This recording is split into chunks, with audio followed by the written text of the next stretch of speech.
Good morning. I hope you slept well. I hope you had sweet dreams, and I hope that your Sunday is fabulous. Thank you so much for being here this morning. Or if you're watching this broadcast later, thank you for watching this. In this 30-minute short casual teaching, what I want to do is talk about ice breaking the ice and speaking English.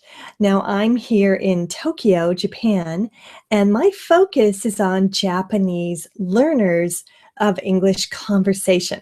So I am Conversation Katie, not Grammar Katie, and there is a reason for focusing on that. There is in Japan the teaching of English, which starts very early and is very intense in junior high school and high school. And the focus is on perfect, correct. But even myself, I make mistakes sometimes when I'm speaking. I hear other people make mistakes. The grammar in the United States is used differently than what the textbooks may put it down as. But nobody cares. Of course, you do care because we have been taught in business situations and formal situations to use the best grammar possible. But for connecting on an everyday level, and I will say too, even in business, it's okay. The point is, can I understand what you're telling me? So one of the issues here in Japan is getting the chance, getting the opportunity to speak English in conversation and to connect with people in a really great way and to reduce fear. You're scared, you're shy, but you're brave because you want to speak English. So today, in this short teaching, I'm going to show you a couple of ways that you can do ice breaking the ice to start a conversation. Now, there is a worksheet that you can use, and I'm going to show it to you. So I'll start my screen, and I can show you that. Right here, where you are listening to the webcast.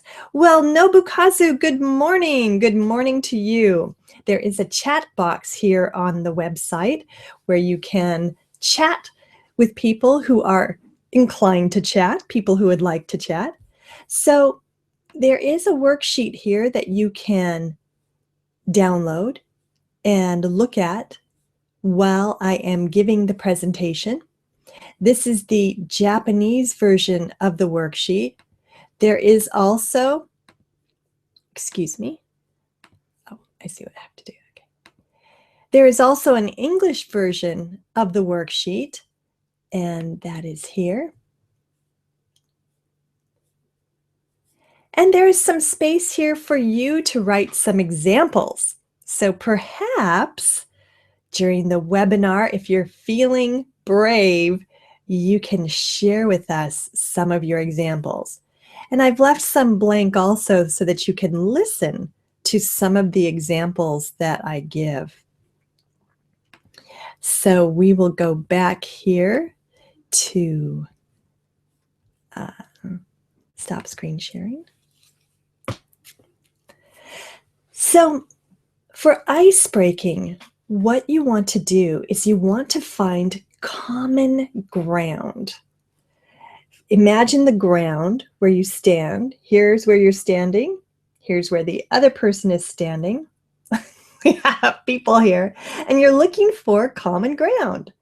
Your common ground could be food, art, music, weather, and you're standing on common ground.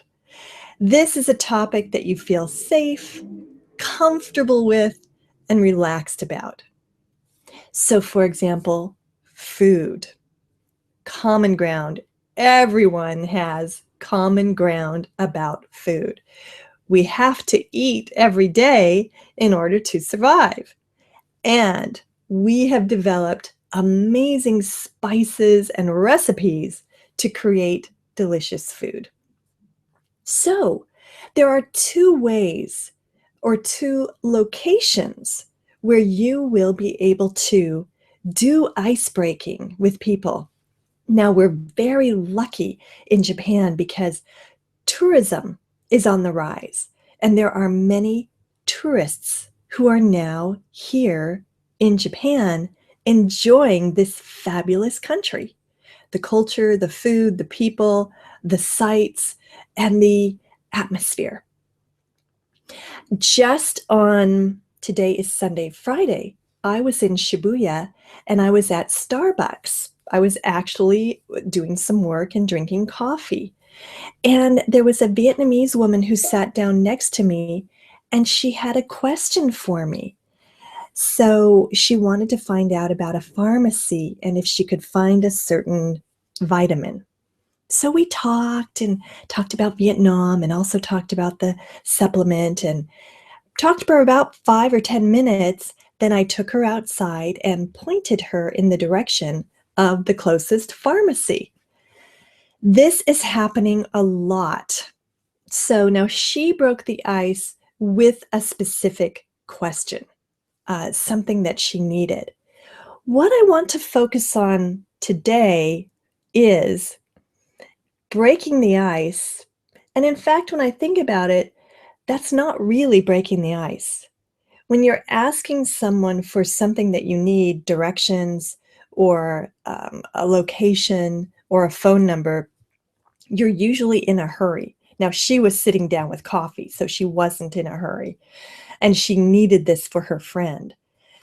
So what I'm teaching you today is how to break the ice with something that's around you and something that you can connect to the other person with about Japan, but it's common ground.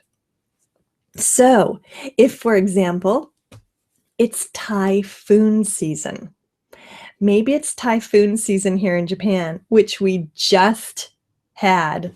I think it's finished. I get confused. Even after all of the years that I've lived here, I still think, is this typhoon season? Is this rainy season? Is this finished?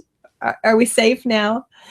So let's say, for example, it's typhoon season and you're standing on the corner and you see a foreigner and you catch eyes.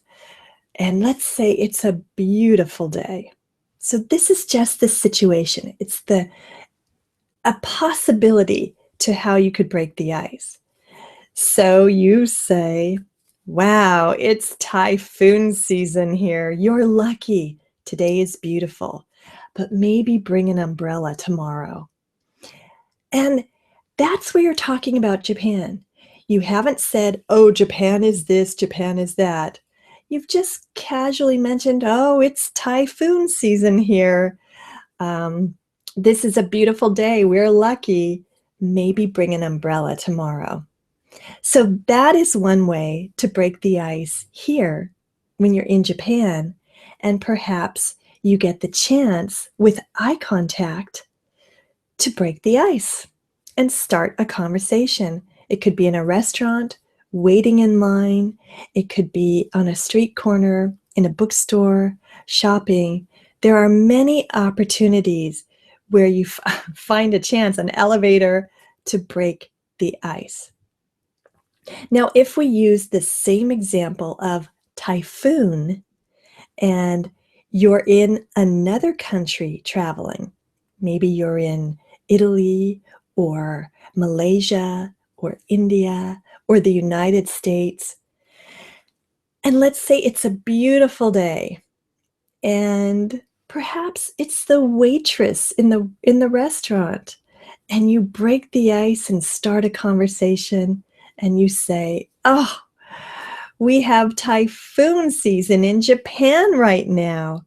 This weather is so beautiful. I feel happy to be here.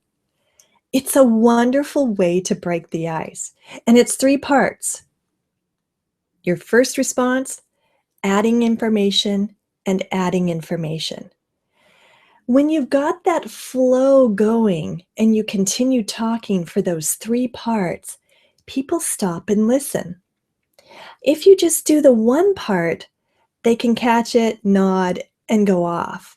But if you actually connect with someone through a series of sentences, it makes for a stronger communication and a stronger connection.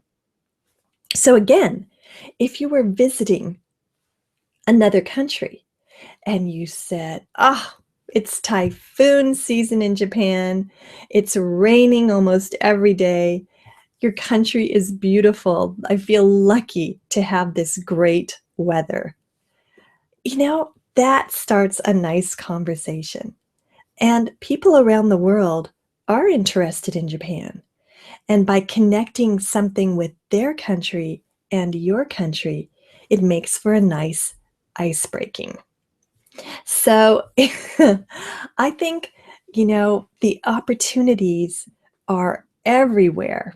I mean, I've even heard of people outside of a convenience store being able to break the ice. And that is fabulous. Because the fear of making a mistake when you're speaking English, doing baby steps with ice breaking, that helps you reduce your fear. And one of the ways to reduce your fear also is preparation, is thinking about, wow, in this situation, how could I break the ice? Right now, in this restaurant, if a foreigner were sitting next to me, how could I break the ice? Oh, here on this street corner, this person is standing next to me. I'm not going to break the ice now. I'm a little nervous. But what could I do? What would I do? That's preparation. And preparation is very important for building confidence. So if you take the time when you're on the train or in a coffee shop by yourself or waiting in a doctor's office, and you just do a little grid, so I'll screen share with you. There we go. No. I love that. All right. So this is a table. And if you do common ground, where icebreaker A, which is your initial response, plus, and I can actually show it to you here. It's in the Japanese also. So just make a grid. Now you want to do it in English, but you could do it in Japanese first. If that's what you want to do, if that's easiest for you, do it in Japanese first. And then you can do another grid where you've got it in English. So you could actually have two grids. The first one where you enjoy studying the grammar, studying the vocabulary, writing it down in Japanese, and then figuring out how you would say that in English. One of the good points of doing this is that this would be your creation. It's not from a book. It's not something you have to remember, because this is inside of you. Now, you can get, troubled by, I have to remember the exact way to say this. But remember, there are a million ways to say the same thing. Cake is very popular here. People love cake. In this country, cake is sold a lot. You should check out the cake shops. Did you go to the cake shops? Oh, see the cake shops. Go to the cake shops. This is what you put down initially, but there are many, many ways to say the same thing. I love eating. I love food. Oh, food is important. Oh, give me food. Woohoo, food. I mean, even woohoo, food. If that's something that you can remember, that's fine. So I want to impress upon you too that while you are creating your icebreakers, also be thinking about different ways to say something, which is great because you don't want to get stuck thinking, how did I say that? How did I say that? Start getting into the habit of knowing there are different ways to say things. So preparation is one way that you can work with building your confidence. Just make a simple square, have some boxes, common ground, where, Japan, overseas, icebreaker A, and then additional information, additional information. And this is important for building your confidence in your speaking. Now, another way for you to get ideas for ice breaking, if you do a search